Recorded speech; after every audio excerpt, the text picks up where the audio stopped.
Tá cada dia mais difícil falar de outros temas que não a situação política do Brasil. E tem uma coisa que tem me incomodado particularmente nos últimos tempos, que são as pessoas do meio nerd flertando com ideias racistas, misóginas e autoritárias. Sem contar que constantes ataques são feitos a qualquer tentativa de inclusão dentro das mídias. Personagens como a poderosa Thor e o Capitão América Sam Wilson, que possuem histórias excelentes, foram utilizados por minorias estarem assumindo o símbolo de suas versões originais. Parte desses possíveis leitores originalmente alegavam que não precisa mudar o original, apenas criar novos para incluir em representatividade. Talvez eles não saibam que os outros personagens assumindo o manto dos originais seja algo bem antigo na indústria de quadrinhos. Atualmente a reclamação está mais inflamada no aspecto de que os quadrinhos hoje são só lacração e discursos políticos panfletários. É interessante que parte desses argumentos vem acompanhado de antigamente não era assim, era muito melhor. Que eu detesto esse saudosismo em excesso que acaba criando essa ideia de que existiu uma era de ouro no passado. Mas enfim, vamos aos 10 quadrinhos políticos que alguns leram quando criança, interpretaram com sua bagagem infantil e continuam com a mesma visão até hoje. E bom, como o Nerd Bunny adora dizer, tudo bem, você pode pensar assim em querer ler quadrinhos como quando você era criança, não tem problema nenhum. Vamos começar pelo Superman da Era de Ouro. Action Comics número 1, 1938. Superman surge em 38, ainda durante a Grande Depressão, passada após a crise de 1929. Os Estados Unidos passavam por grandes questões trabalhistas, e o vilão do herói já na primeira história é justamente um político corrupto. Sem contar que o Superman, nas suas primeiras histórias, também lutou muito contra donos de fábricas que exploravam seus funcionários e eram corruptos. E vamos passar para Marvel. Capitão América número 1. Não tem como negar que um homem vestido com a bandeira dos Estados Unidos, esmurrando Hitler na capa de uma revista, não é político. O herói, durante sua história, flertou com diversas discussões políticas.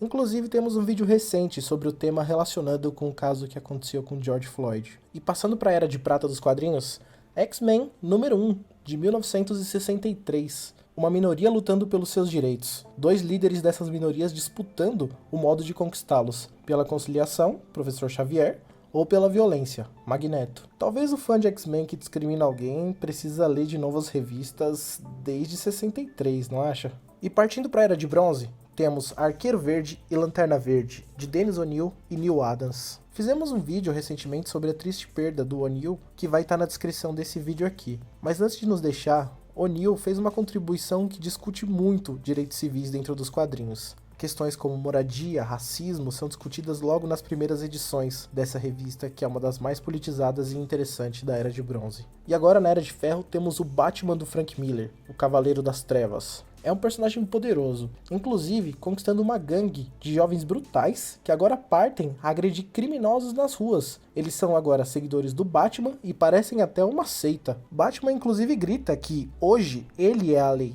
E bom, temos uma extensa análise política da obra no blog dos quadrinheiros, o link vai estar na descrição. Watchmen, de Alan Moore e Dave Gibbons. A decadência dos super-heróis. Essa é uma das principais descrições simplificadas do mundo de Alan Moore e Dave Gibbons. Porém, esse pequeno pretexto que a narrativa é iniciada pela morte do comediante e a caçada de Rorschach em busca do assassino de mascarados é jogado em outro nível, com discussões sobre a política mundial envolvendo a Guerra do Vietnã, Richard Nixon e o final da história, que é mais ou menos o que teria sido o fim da Guerra Fria. A política é inerente ao Watchmen, e foi exatamente isso que tornou o quadrinho um sucesso instantâneo, que discutiu anseios e tocou na ferida de temas políticos tão desesperadores de sua época. E saindo do século XX, temos o Justiceiro do Garfienes. O Garfienes comenta em um texto de introdução da coleção Justiceiro Max que foi o 11 de setembro o motivo de ter escrito essa fase do personagem, considerada por muitos a melhor dele. Esse Justiceiro é sério, amargurado, um personagem que discute em sua minissérie introdutória Born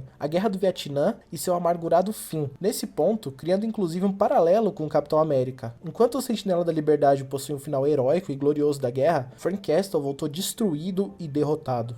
Guerra Civil, que inclusive gerou tanto engajamento e discussão em seu lançamento por dividir o Capitão América e o Homem de Ferro em uma luta de ideias que dividiu todos os super-heróis da Marvel em uma grande guerra que envolve conceitos como liberdade e segurança. Daria para escrever um livro só sobre o contexto histórico, político e sobre o que aconteceu por trás da criação do Guerra Civil. Quer dizer, na verdade existe um livro assim, e se chama Os Dois Lados da Guerra Civil, e foi escrito pelos quadrinheiros na época do filme.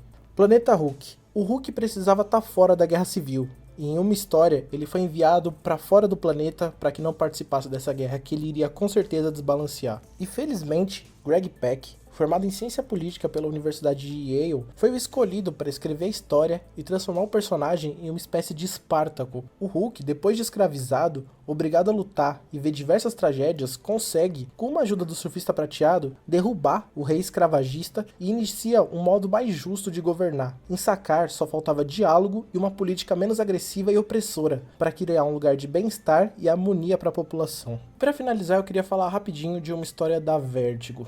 Pera, qual que era mesmo? Era Sandman? Eu ia falar de Transmetropolitan, Preacher, Homem-Animal, Hellblazer? Eu acho que todas essas aí dava pra citar. O 10º exemplo aqui é que tivemos um selo que em todas as suas principais histórias discutiu algum aspecto político, desde Hellblazer, lançado ainda nos anos 80, até Swift Tooth, que já é uma das últimas obras da Vertigo nos anos 2000. Bom, esses são alguns exemplos de HQs com elementos políticos inseridos nelas. Tudo tem política envolvida, desde seus desenhos animados mais inocentes até o gibi, que você julga ler apenas para desestressar. Mas se você quiser ler quadrinhos como quando você tinha 8 anos, não tem problema também. Só não vale a pena brigar com pessoas que estão afim de novas experiências e de fazer leituras mais profundas dos quadrinhos que desde sempre foram políticos e provavelmente vão continuar sendo por muitos e muitos anos. Se você quiser ver outros vídeos como esse, dá uma olhada no canal. Muito obrigado.